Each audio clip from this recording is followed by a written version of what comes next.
하나님 말씀은 전도서 4장 9절부터 12절 말씀입니다.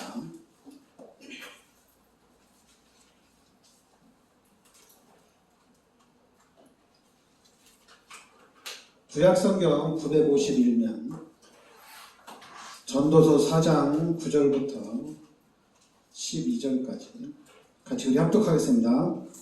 두 사람이 한 사람보다 나음은 그들이 수고함으로 좋은 상을 얻을 것이니라. 혹시 그들이 넘어지면 하나가 그 동물을 붙들어 일으키려니와 홀로 있어 넘어지고 붙들어 일으킬 자가 없는 자에게는 화가 있으리라. 또 두 사람이 함께 누우면 따뜻하거니와 한 사람이면 어찌 따뜻하리야. 한 사람이면 패하겠거니와 두 사람이면 맞설 수 있나니 세 겹줄은 쉽게 끊어지지 아니하느니라. 아멘. 이 전도서 이렇게 말씀 보면서 사람들이 이 말씀하고 전도서 이렇게 1장, 2장, 3장, 오늘 4장인데 이 말씀하고 똑같은 것 같아요. 야, 사람들은 바로 이렇구나.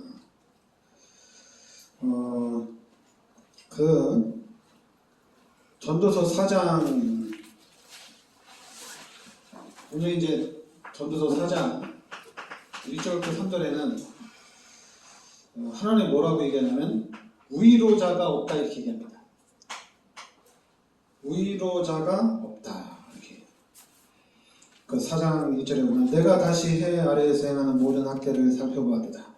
보라 학대받는 자들의 눈물이로다. 그들에게 위로자가 없다. 그들을 학대하는 자들의 손에는 권세가 있으나 그들에게는 위로자가 없다. 그러니까 위로 학대받고 힘들어하는 사람들에게는 위로자가 없다는 얘기죠. 그러면서 이제는 이제는 뭐랍니까? 그러므로 나는 아직 살아있는 산 자들보다 죽은 지 오랜 죽은 자들을 더 복되다. 산자보다 죽은 자가 더 많다는 얘기죠. 그리고 3절에는 이 둘보다도 아직 출생하지 아니하여 해 아래서 행하는 악한 일을 보지 못한 자가 더 복되다 하였느라. 아예 그냥 태어나지 않은 게 더 행복하다는 얘기입니다. 아마 여러분 이런 얘기 많이 할 거예요. 태어나지 않은 게 더 나을 거라고. 태어나지 않은 게 더 행복하다. 맞아요. 예수를 안 믿거나 또한 예수를 믿어도 그리스도를 언약으로 잡지 않으면은 그냥 다 똑같아요. 이 말씀대로 돼요. 근데 이 말씀을 잘 모르는 사람들은 아마 그럴 거예요. 아, 쟤는 철이 아직 들었나? 아직 쟤는 세상을 모르나 보다. 아마 그럴 수 있습니다. 아니면 그냥 목표를 향해서만 집념을 가지고 달려가는 그런 사람일 수도 있는데 하여튼 이 시대에는 위로자가 없다는 얘기입니다. 위로자가. 그럼 우리 기독교인들은 달라야겠죠. 우리 기독교인들은 정말 위로자가 되어야 될 줄 믿습니다. 그러면서 이제 이 전도서 4장 4절부터 8절에는 시기심이 나옵니다. 시기심이 나오는데 이 시기심이 어떻게 나오냐면은 4절에 보면 내가 또 본즉 사람이 모든 수고와 모든 재주로 말미암아 이웃에게 시기를 받으니. 이웃이 시기한다는 얘기죠. 그러면서 이제 5절에 우매자는 팔짱을 끼고 있으면서 자기 몸만 축내는도다. 두 손에 가득하고 수고하며 바람을 잡는 것보다 한 손에만 가득하고 평온함이 더 나으니라. 그러면서 이제 8절에 어떤 사람은 아들도 없고 형제도 없이 홀로 있으나 그의 모든 수고에는 끝이 없도다. 또 비록 그의 눈은 부유를 족하게 여기지 아니하면서 이르기를 내가 누구를 위하여는 이같이 수고하고 나를 위하여는 행복을 누리지 못하게 하는가 해도 이것도 어때요? 불행한 무고로다. 사람들이 진짜 수고를 많이 하는 거죠. 왜냐면 진짜 열심히 살아요. 진짜 열심히 사는데 그게 나를 위한 열심이 아니란 얘기죠. 특히 이제 제가 한국 보면서 한국 사람들은 그냥 이렇게 그냥 쭉 보면 한국 사람들은 은행 사람들을 되게 잘해주는 것 같아요. 아파트 져놓고 7, 80% 빌려서 20년, 30년 은행에다가 계속 또 한국 교회도 성전 건축한 데 보면은 거의 빠르면 10년인데 그렇게 10년 안에 못하고 거의 성전 건축해서 거의 한 30년 동안 모든 헌금을 다 은행에다. 근데 그게 왜 그러냐면은 이게 성경에서 시기심이라고 얘기하는데 그런 것 같아요. 믿음이라면은 목사님들이 자꾸만 믿음이라고 하고 성도들도 믿음이라고 하는데 믿음이라면 그럼 믿음으로 하나님도 믿음으로 하면 너무 편하잖아요. 그죠? 근데 믿음이 아니고 이게 성경에 나오는 대로 시기심인 것 같아요. 이 시기심 때문에 혼자 살면 그냥 편하게 살면 되잖아요. 근데 혼자 사는데도 그냥 열심히 모아.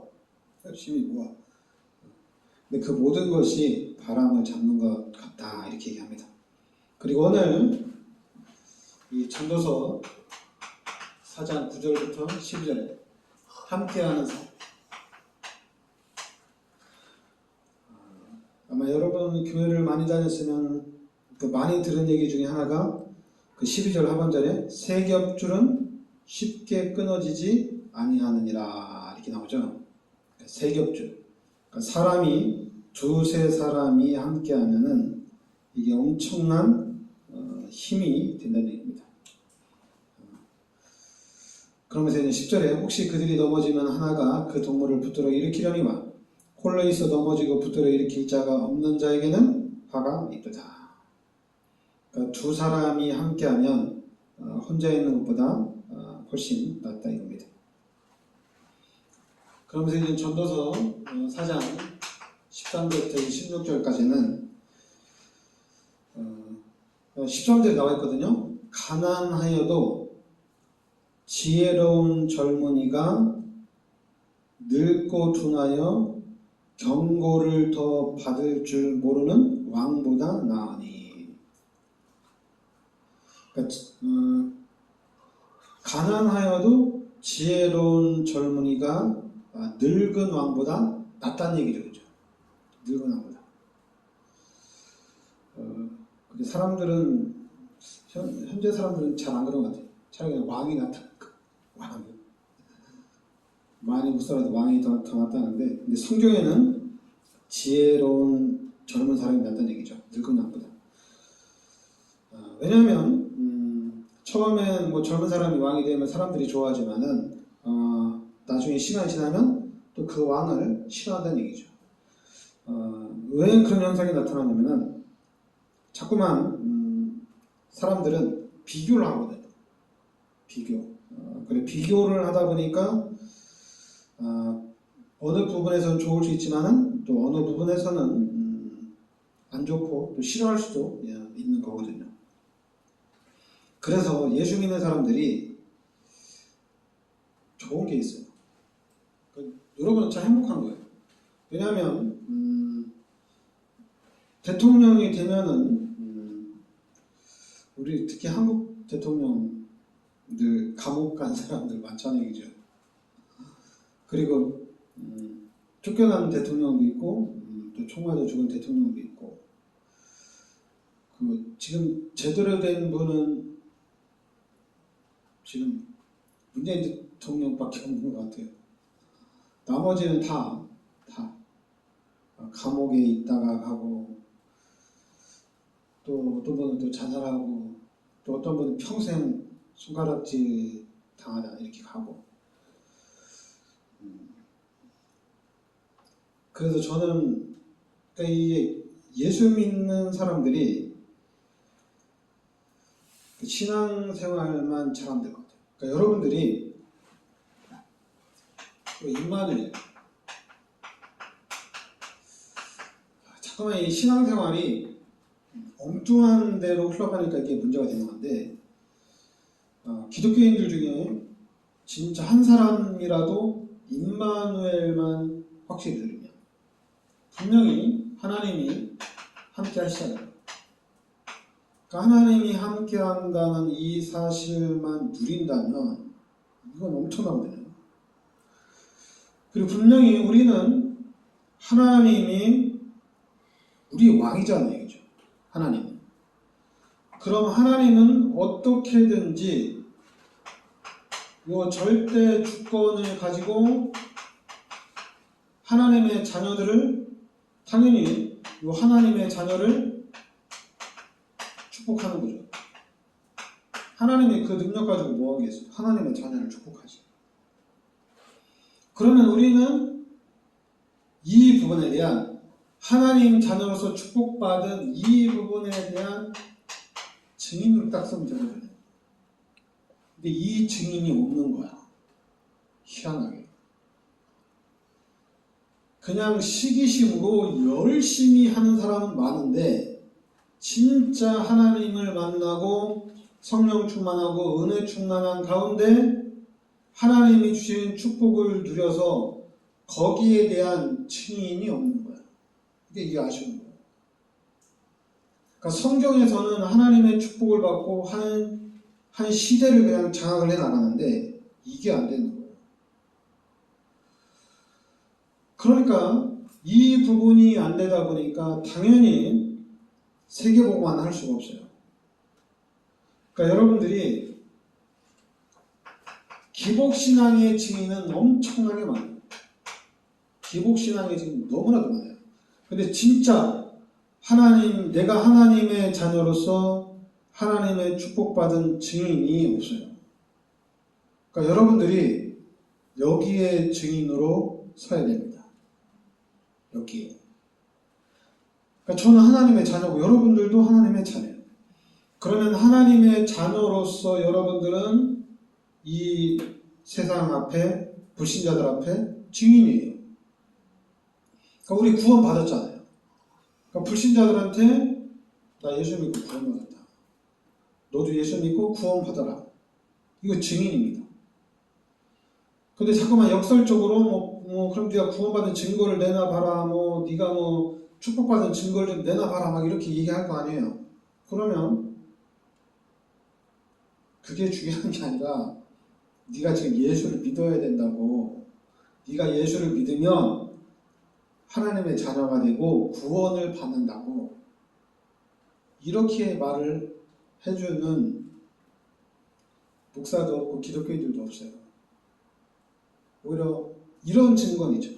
내가 예수 믿고 목사가 돼서 교회가 부흥이 돼서 막 성전 건축하고 제자들이 막 교회 안에 세워지고 막 헌금 막 몇 억씩 하고 목사님 제일 좋은 집 살고 제일 좋은 차 타고 다니고 이런 증인들은 엄청 많아요. 막 돈 막 쓰고 또 어려운 데서 막 도와주고 이런 증인들은 많은데 그게 이제 기복신앙이거든요.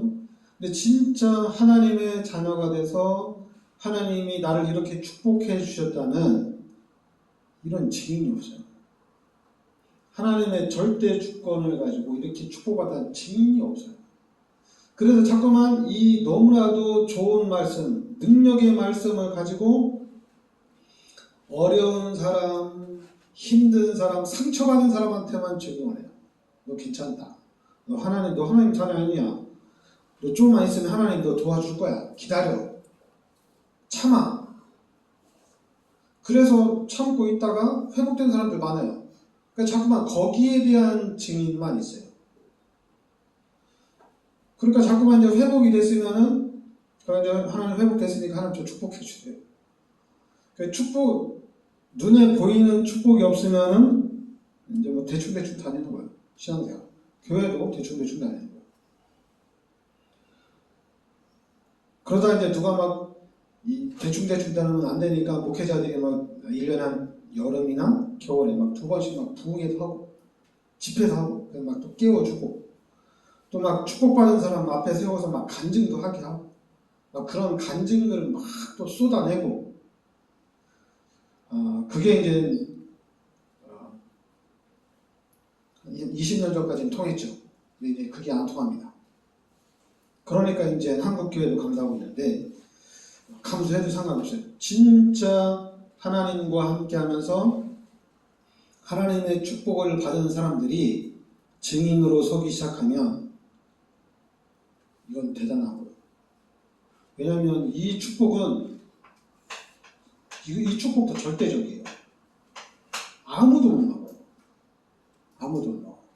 여러분들이 예수 믿고 내가 진짜 하나님의 축복을 받겠다. 이거 여러분 아무도 못 막아요. 제가 이제 우리 목사님들, 친한 목사님들 만나면 이런 얘기를 하고 싶은데 자꾸만 저한테 차 바꾸라고 얘기하고 교인들 몇 명이냐고 그러고 막 이런 얘기를 하길래 이것들 진짜 미쳤나. 그냥 막 욕하고 막 패주고 싶어요. 정신 못 차려가지고. 그러니까 불신자들이 볼 때는 목사들도 아주 그냥 수준 이하로 봐요. 30년 전까지만 하더라도 목사들이 최고로 인기 있었는데 그 이후로 시간이 지나면서 지금은 목사도 완전 바닥이에요. 바닥 그냥 그지처럼 이렇게 별로 안 좋아해요. 그런데 막 목사님들도 지금 시대도 모르고 내가 목사다 또 막 이러고 또 다니고 막 그런 거 보면 좀 꼴 산업적이죠. 그러니까 여러분들이 하나님의 자녀로서 하나님은 여러분들을 반드시 축복하십니다. 반드시 축복해요. 뭐 여러분들도 이 땅에서 성공하려고 노력을 하긴 하세요. 근데 더 중요한 거는 여러분들이 노력하지만은 하나님은 내가 소원하는 것보다 하나님은 더 원해요. 여러분들이 축복받기를 하나님은 더 원합니다. 왜냐하면 다 하나님 거니까. 우주 만물이 다 하나님 거니까 다 하나님의 자녀에게 다 주고 싶어요. 그게 하나님이 원하는 거예요. 그럼 여러분들은 그럼 어떻게 하면 받느냐? 그냥 예수 믿으면 돼요. 다른 데서 찾지 마세요. 알았죠? 그냥 여러분들이 그냥 믿고 있으면 돼요. 그냥 예수만 믿고 있으면 돼요. 그러니까 이제나 저제나 그냥 언제 올까? 언제 오든지 그냥 여러분들 끝까지 예수님 믿으세요. 예수님 믿고 그리고 항상 여러분 감사해야 돼요. 예수님 나를 구원하신 예수님 감사합니다. 예수님 나는 행복합니다. 예수님이 나의 모든 죄를 십자가에 대속해 주시고 나를 이렇게 하나님의 자녀로 인쳐주시고 지금 또 예수님이 내 마음속에 성령으로 함께 하시니 감사합니다. 우리는 너무 행복한 거예요. 너무 기쁘고 즐거운 거예요. 무슨 일이 있어도 어떤 어려움이 와도 이 믿음과 감사를 빼앗지를 못합니다. 막 뭐 하다가 막 다쳤어. 너무 아프죠. 그 병원에 가서 치료받으면 되잖아요. 그죠? 그리고 우리는 하나님 감사합니다. 나를 구원하신 하나님 감사합니다. 자꾸만 하나님 조금만 다치게 해주셔서 감사합니다. 이 기복신앙에 이게 각인되고 뿌리 내려가지고 예수님 나의 모든 죄를 십자가에 대속해 주셔서 감사합니다. 이렇게 해야 되거든요. 그래서 여러분에게 이게 완전히 내가 감사하고 내가 참 기뻐할 일은 예수님이 나를 구원해 주셨구나. 예수님이 나의 모든 죄를 십자가에 대속해 주셨구나. 그러니 내가 이 땅에 살면서는 잘 살면 되는구나. 내가 잘 살고 있으면은, 내가 열심히 살고 있으면은, 또 내가 하나님의 자녀이기 때문에 하나님이 나를 도와줄 거 아니야. 내가 열심히 살고 있으니까. 내가 잘 살고 있으니까. 당연한 거 아니에요, 이죠? 당연한 거예요. 근데 그 당연한 축복을 우리가 안 믿으니까, 불신하고 있으니까 그 당연한 것을 우리가 누리지 못하는 거예요. 그러니까 기독교인이 이 땅에 살면서 하나님의 영광이 나타나는 건 당연한 거거든요. 당연한 거예요. 당연한 건데 그 당연한 것이 자꾸만 묻히는 거예요. 묻히는 이유는 이것 때문에. 시기심 때문에. 교회를 열심히 다니는 시기심 때문에. 그러니까 불신자들 옆에서 보면 불쌍하네. 야, 교회 그냥 아침에 너 새벽에 교회 가고 나랑 골프나 치러 가지. 근데 그 말도 그 진짜 새벽에 교회 갔다 골프 치러 가면 막 날아가는 것 같아. 행복해. 그게 아닌데. 불신자들, 기독교인들도 막 어디 뭐 그냥 좋은 데 놀러 가면 막 좋아 죽어 그냥. 좋아 죽어. 그래서 제가 그걸 보면서 그렇게 행복한가? 불신자에 당연히 그렇게 행복하죠. 근데 저는 이게 행복한데. 예수 믿은 게. 교회가 행복한데. 왜냐하면 왜 행복하냐? 나를 구원해 주셨잖아. 나의 모든 죄를 십자가에서 예수님이 대속해 주셨잖아. 너무 행복한 거야. 이 행복과 이 기쁨을 가지고 여러분들이 열심히 사는 거예요. 열심히 사는 거예요. 그러면서 열심히 살고 있는데 시시때때로 순간순간 하나님이 여러분들을 지키신다는 얘기입니다. 대단한 거예요. 그러니까 예수 믿는 사람을 아무도 못 막아요. 하나님이 축복해 주는데. 일단 이런 증인이 나와야 돼요. 이런 증인이 딱 나오면 그럼 사람들 막 시기심에 막 교회 많이 나오거든요. 교회 열심히 나옵니다. 그러니까 이런 사람들한테 가르쳐 주는 거예요. 시기교회라. 주의성수해라. 예수님의 은혜로 성령인도 받는 사람한테는 가르쳐 줄 필요가 없어요. 그러나 이제 막 시기심에 막 교회 열심히 나오고 싶은 사람들이 있거든요. 막 축복받고 싶은 사람이 있거든요. 그 사람에게 너 집 팔아서 헌금해라. 하나님이 30배, 60배, 100배를 줄 것이다. 그게 이제 기복신앙이고 종교생활인데 그런 사람들을 관리해 주는 거예요. 야, 나도 헌금 많이 해서 축복받고 싶어. 헌금 많이 해. 하나님 축복해 줄 거니까. 진짜예요. 근데 자꾸만 이런 걸 또 모르니까 목사님들이 야, 너 믿음 없이 헌금하면 너 안 돼, 안 돼, 안 돼, 너 안 돼. 너 시험 드니까 너 하지 마, 하지 마. 근데 저는 안 그래요. 불신자가 와서 예수도 안 믿는데 헌금 많이 한다면 무조건 하라고 해요. 그럼 하나님은 반드시 축복해 줍니다. 그냥 교회가 그런 현장이에요. 그런 걸 왜 하나님의 일을 위해서 하나님의 나라를 위해서 헌신하는데 하나님이 그냥 두느냐? 아니요. 하나님은 그 사람들까지도 축복해 주십니다. 이 교회가 대단한 현장인데 근데 목사들이 이걸 몰라가지고 조직신앙을 똑바로 안 해가지고 자꾸만 누가 와서 헌금한다고 하면 하지 말라고 누가 막 교회 나온다면 시험 들까봐 걱정 좀 괜찮은 사람이 막 교회 오면 막 중직자들한테 조심하라 저 사람 시험 들어가지고 교회 안 나갈까 근데 저 그걸 보면서 하나님이 하시는 걸 모르는구나 하나님이 하시는 건데 그러니까 목사들이 막 자기 제자들을 막 끼고 있어 누가 와서 막 건드려서 상처받을까봐 시험 들까봐 막 끼고 다녀요 건들지도 못하게요 그게 뭐야 그러니까 목사들이 힘들어 근데 이 부분 알면 하나님이 하시는 걸 알면 너무 편해요 그러니까 엘리트가 교회 왔다 하나님이 보여주셨나? 그럼 하나님이 저 사람을 세우겠구나 그럼 우리는 다른 얘기 안 하는 거예요 그냥 복음만 얘기하는 거예요 복음만 은혜 받으라고만 얘기하는 거예요 은혜 받아라 그러니까 복음을 좀 말하라 그럼 그 사람이 너무 좋은 거예요 이야 나에게 좋은 걸 주는구나 저 목사가 뭐 옆에 교회 가고 시험 들어 다른 교회 갈까 막 신방하고 막 팀사역하고 또 이제 내가 돈 있는 줄 알고 막 11조 하라고 막 팀사역 이러면 속보이잖아요 사람들이 또 속보인다 아유 저 목사 속보인다 이러잖아요 저 교회는 속이 보인다 그러니까 교회 가면 막 돈 얘기만 한다 교회 가면 막 이상한 얘기만 한다 이런 얘기 하는 거예요 근데 교회에 있다 보면 잘 왔습니다 정말 당신이 이 하나님의 은혜 속으로 하나님의 축복 속으로 들어온 것을 환영합니다 교회 나와서 말씀 잘 듣고 은혜 많이 받으세요 계속 그렇게 도와주는 거예요 그러다 뭐 빠질 수도 있죠 잘 나오다가 뭐 빠지면은 그래 빠져도 괜찮으니까 다음에 또 나와서 은혜 받으면 됩니다 그래서 진짜 하나님이 은혜를 주어서 그 사람이 구원의 비밀을 깨닫는 순간에 승승장구하는 거예요. 이 교회가 이런 교회가 돼야 되는데 이게 안 되는 거예요. 교회가 딱 할 일은 이런 사람만 관리해. 시기심. 그런 사람, 너 식을 줄 아네. 이런 사람한테는 너 주일 성가 안 돼. 그러니까 성전 건축할 때 이런 사람한테는 너 집 하나 성금해. 믿음 좋은 사람한테는 넌 성령님도 맞아. 너 할 수 있으면 하고 하기 싫으면 하지 말고. 그거 자꾸만 왔다 갔다 하지 말고. 너도 막 교인들한테 너 축복받기 위해서 해라. 넌 절대 그러지 마. 요런 사람한테 시기심 가득한 사람, 막 축복받아가지고 안 달라는 사람들한테만 하는 거예요. 그런데 하나님 이런 사람들한테 역사합니다.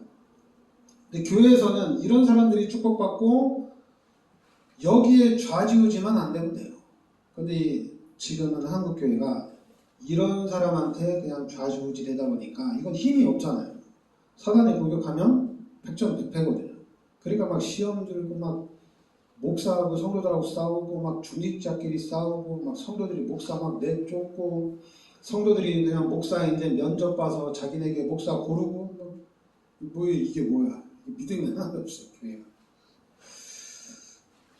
우리 교회는 진짜 성령 충만, 은혜 충만하고 하나님이 하시는 하나님 역사하시는 그런 교회가 되어야 줄 믿습니다. 네, 기도하겠습니다. 하나님 은혜를 감사드립니다. 하나님께서 오늘도 우리에게 성령의 충만함으로 함께하여 주시고 또한 한 주간 동안도 하나님의 은혜로 충만한 삶을 살게 하여 주시옵소서. 그래서 항상 하나님께 감사하고 하나님께 영광 돌리는 한 주간 되게 하여 주시옵소서. 예수 그리스도 이름으로 기도합니다.